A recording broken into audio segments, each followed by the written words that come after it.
Welcome friends, एक बार फिर से आपका स्वागत है हमारे चैनल पर। आज हम बात करेंगे फ्यूचर इंडिपेंडेंस के बारे में। जैसा कि आप देख पा रहे हैं यहाँ पे, तो आज हम इसको बताएंगे पहचान क्या है, इसकी रूल क्या है, इसके बनाने के क्या प्रोसेस होते हैं, ये सब आज हम इसकी वीडियो में बात करने वाले हैं। तो सबसे पहले देख लेते हैं फ्यूचर इंडिपेंडेंस की पहचान क्या होती है। ये देखिए यहाँ पे लिखा है पहचान। तो इसको पहचानेंगे कैसे? अगर हिंदी में फ्यूचर इंडिपेंडेंस का आपको दिया जाएगा तो उसको पहचानेंगे कैसे? यहाँ पे लिखा है गा गी गे। इसका मतलब है कि हिंदी वाक्य के अंत में, जिस भी हिंदी वाक्य के अंत में, सेंटेंस में अंतिम में गा गी गे शब्द ये सब आएंगे, उसे हम फ्यूचर इंडिपेंडेंस के नाम से जानेंगे। तो एग्जांपल देख लेते हैं। जैसे वह स्कूल जाएगा, आज वर्षा होगी, तो लास्ट में देखिए गा आ रहा है। वह नाश्ता करेगा, वह सुबह बाजार चला जाएगा। ये सब जब लास्ट में गा का स्वर निकले तो आप समझ जाइए कि यहाँ पर फ्यूचर इंडिपेंडेंस की बात हो रही है। तो आप समझ ही गए होंगे। अगर आपको दिक्कत हो तो आप मुझे दोबारा पूछ सकते हैं। यहाँ पे देखिए ETC लगा है, इसका मतलब यही सब होगा। या ये अगर ये भी आए तो ये भी हो सकता है। तो गा गे गी इसकी मेन पहचान होती है। तो यहाँ पे देखते हैं रूल। अब रूल की बात आती है। अब रूल में देखिए सब्जेक्ट प्लस विल या शैल प्लस वर्ब की फर्स्ट फॉर्म प्लस ऑब्जेक्ट। यहाँ पे देखिए ये इसका प्रोसेस रूल है इसका। अब रूल में सब्जेक्ट है, अब विल या शैल यही आपको समझना है। इसमें विल कब लगेगा, शैल कब लगेगा। देखिए शैल को हम तब लगाते हैं जब आई और वी से सेंटेंस की शुरुआत हो, ट्रांसलेशन की हमारी शुरुआत हो। आई और वी को छोड़कर बाकी के साथ विल लगता है, ये ध्यान दीजिए आप। आई और वी के साथ हमेशा शैल का प्रयोग होता है। इसमें एक वचन, दो वचन, सिंगुलर नंबर, प्लूरल नंबर का कोई महत्व नहीं होता है। कि मतलब एक वचन के साथ विल लगेगा, बहुवचन के साथ शैल लगेगा, इसका मतलब नहीं होता। तो इसमें आई और वी के साथ शैल लगेगा, चाहे एक वचन हो चाहे जो वचन हो, उससे फ़र्क नहीं पड़ता। तो यहाँ पे और विल का इन सब को दोनों को छोड़कर बाकी के साथ विल का प्रयोग होगा। अब इसको वर्ब में फर्स्ट फॉर्म जुड़ेगा हमेशा इसमें, और प्लस ऑब्जेक्ट, साथ में ऑब्जेक्ट जुड़ेगा। तो यहाँ पे फॉर एग्जांपल के लिए मैंने आपको बताया है वह स्कूल जाएगा। अब देखिए यहाँ पे गा आया है। गा का मतलब फ्यूचर इंडिपेंडेंस, या देखिए गा आया है, इसका मतलब फ्यूचर इंडिपेंडेंस की यहाँ पे बात हो रही है। तो चलिए अब इसके रूल के हिसाब से अब इसका ट्रांसलेशन हम कर लेते हैं। तो इसका जो पहला ट्रांसलेशन नियम है यह देख लेते हैं। यहाँ पे क्या है, यहाँ पे पहले है सब्जेक्ट। ऐसे सब्जेक्ट क्या है खोज लेते हैं। ऐसे सब्जेक्ट है वह जिसके द्वारा कार्य किया जाता है, मैंने आपको कई बार बताया है, उसे सब्जेक्ट कहते हैं। तो यह स्कूल जाएगा, तो मतलब स्कूल जाने का कार्य वह के द्वारा हो रहा है, तो इसे सब्जेक्ट है। तो सब्जेक्ट को हम पहले लिखते हैं। अब इसको अंग्रेजी में वह को लिखेंगे ही। अब ये होगा। अब इसमें देखना है आपको विल या शैल मीन्स क्या आएगा। जैसे कि हमने आपको बताया आई और वी के साथ शैल आता है, बाकी के साथ विल आता है। तो यहाँ पे आई, यहाँ पे ही है, तो यहाँ पे ही है नहीं, देखिए यहाँ पे आई है, वी है, अब ही है, ही के साथ हमेशा अब विल आएगा। तो ही विल, ही विल। ये देखिए दोनों में से कोई एक ही आएगा, ये दोनों हमेशा साथ में नहीं आएंगे, ये हेल्पिंग वर्ब है। अब यहाँ पे प्लस वर्ब है। अब वर्ब देख लीजिए, वर्ब कहाँ है।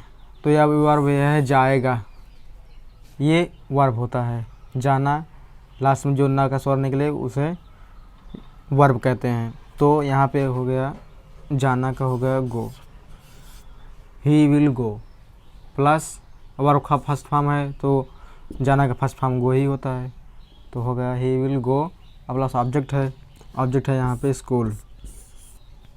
तो ऑब्जेक्ट को अब लिख देते हैं he will go to school. अब टू का प्रयोग हमने आपको बताया है क्यों करते हैं। कहीं जाने के लिए टू का प्रयोग करते ही हैं। स्कूल जाना, घर जाना, कॉलेज जाना, मंदिर जाना, यहाँ सब के लिए हमेशा उसके पहले टू का प्रयोग होता है। तो यहाँ पे आप ज़रूर लगाएगा, नहीं तो आपका सेंटेंस गलत भी हो सकता है, और हो भी जाएगा गलत अगर टू नहीं लगाएंगे। तो आप समझ जाइए वह स्कूल जाएगा, he will go to school. इसका पूरा ट्रांसलेशन हो चुका है। अब आपको दिक्कत हो तो आप मुझसे पूछ सकते हैं। एक ट्रांसलेशन मैं आपको और करके दिखाता हूँ। जैसे आज वर्षा होगी, ये दोस्तों अधिकतर पूछा जाता है। कई लोग वैसे ही पूछते हैं आस पड़ोस के लोगों से पूछते हैं, स्कूल में भी ये अक्सर पूछा जाता है। तो इसका भी मैं बताता हूँ। देखिए यहाँ पे लास्ट में गी आया है, गी का मतलब फ्यूचर इंडिफिटेंस ये है ही। तो इसका ट्रांसलेशन देख लेते हैं। यहाँ सब्जेक्ट प्लस यही लगेगा इसमें। अब आज है, तो जब इसमें देखिए आज वर्षा होगी, इसमें देखिए सब्जेक्ट नहीं है, तो जब सब्जेक्ट इसमें देखिए आज वर्षा होगी, वर्षा किसके द्वारा होगी? आज के द्वारा तो होगी नहीं, आज वर्षा होगी। जैसे यहाँ पर होता मोहन के द्वारा वर्षा होगी तो मोहन हो जाता है। अब यह तो असंभव है, ये तो गलत सेंटेंस है बिल्कुल। तो आज वर्षा होगी इसमें है ही नहीं। तो जब नहीं होता है सेंटेंस में जब सब्जेक्ट नहीं होता है तो उसकी जगह पे हम इट का प्रयोग करते हैं। इट नेचर की जब बात होती है, मतलब आज वर्षा होगी मतलब नेचर के द्वारा वर्षा होती है, तो वहाँ पे इट का प्रयोग करते हैं। और लेकिन जब ह्यूमन बीइंग जो है, जब आर्टिफिशियली हो ये सब होती है, तो यहाँ पे देयर का प्रयोग होता है। जो काम जहाँ पे जैसे यहाँ पे सब्जेक्ट की जगह पे अब नहीं है कुछ और ये कार्य हो रहा है नेचर के द्वारा, तो यहाँ पे इट का प्रयोग होते हैं। अगर सब्जेक्ट किसी सेंटेंस में नहीं है और वो काम किसी मनुष्य के द्वारा हो रहा है तो वहाँ पे देयर का यूज करते हैं। तो यहाँ पे सब्जेक्ट के हिसाब से रख देते हैं इट। अब यहाँ पे ये हमें पता है कि आई वी को छोड़ के बाकी के साथ विल का प्रयोग होता है, तो यहाँ पे होगा इट विल। अब यहाँ पे आ गया वर्ब, वर्षा का कहेंगे rain, verb it will rain. अब फर्स्ट फॉर्म हो गई इसकी plus object, it will rain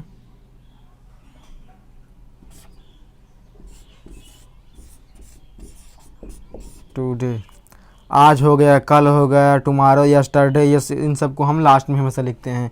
तो ये सेंटेंस हो गया इट विल रेन टुडे। ये आपका सेंटेंस बन के तैयार हो गया। तो जब भी आपसे पूछा जाए आज वर्षा होगी तो आप इसे मन में बैठा लीजिए, इट विल रेन टुडे इसका होता ही है और यही इसका सही है। तो आपको मैंने करके बता दिया। तो अब आपको कहीं भी दिक्कत हो तो आप हमसे सीधा पूछ सकते हैं फ्यूचर इंडिफिटेंस के बारे में। अगर आपको कहीं भी प्रॉब्लम हो, कहीं भी दिक्कत हो, तो मिलते हैं नेक्स्ट वीडियो में फ्यूचर कंटिन्यूअस टेंस के साथ।